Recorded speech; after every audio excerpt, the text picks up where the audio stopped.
Hello.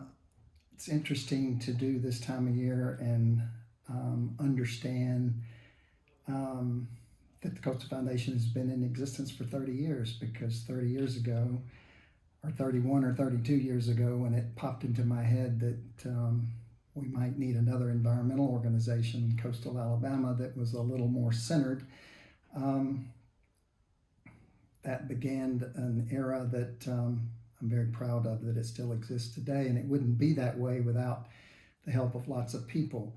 Um, as so far as in the beginning, when things were tough, the environmental organizations in the Mobile area that existed at the time were um, the Sierra Club, the Audubon Society, and wonderful Mert Jones.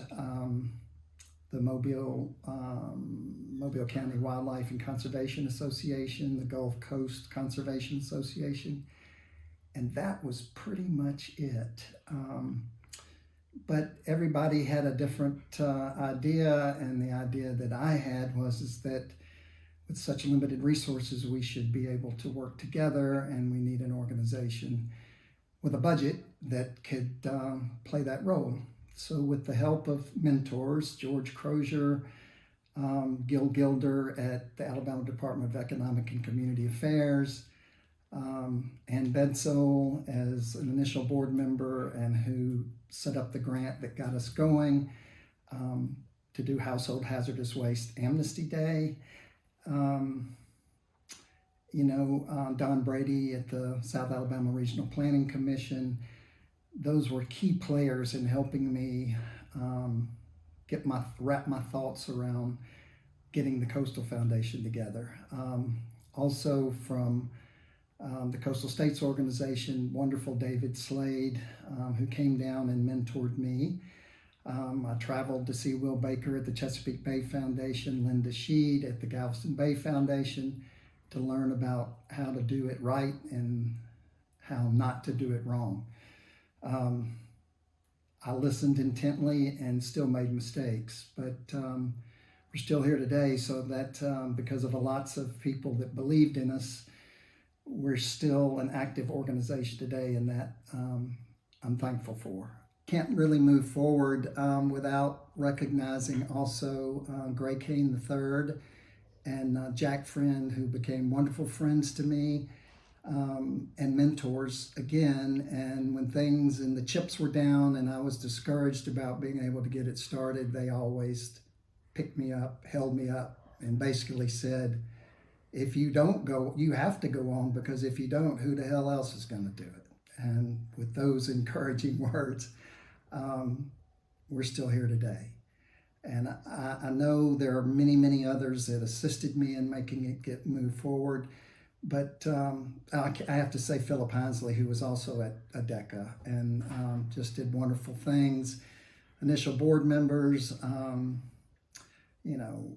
tried forever to get Neil Johnston in. He finally came and became really my sounding board, and we were able to do and put together lots of good programs, including the Coastal Kids Quiz and the regulatory meet and greets that really were the center point of what we did at the Coastal Foundation, and what my vision had been to get all the agencies together to talk openly and to share problems and how to move forward so that we begin to work together to protect the place, because the regulators are the gateway really to environmental health, and we all need to be on the same page and have an understanding of what we're up against when we go to work every day. And at the risk of leaving some out, I've named lots of people who were instrumental in keeping the Coastal Foundation going. But I know I did, thinking back, I left out one key figure in Bob Gilmore, who was director of the Alabama Forest Resources Center and worked, and director also of the GCCA, Gulf Coast Conservation Association, at a time when they were heavily involved in the net controversy, and did such great work. But again, just really supportive in what I wanted to do with the Coastal Foundation, and the realities of trying to make that happen. So can't say enough about all the wonderful people without whom the Coastal Foundation wouldn't be here today. To another 30 years in honor of those wonderful folks. Again, thanks for the opportunity to say that. I'm grateful that I had the opportunity to work with lots of really great people, still continue to do that in the quest to protect the place we live and to make sure that, you know, our environment is in tune with the economic needs and that we understand the indelible connection between the two.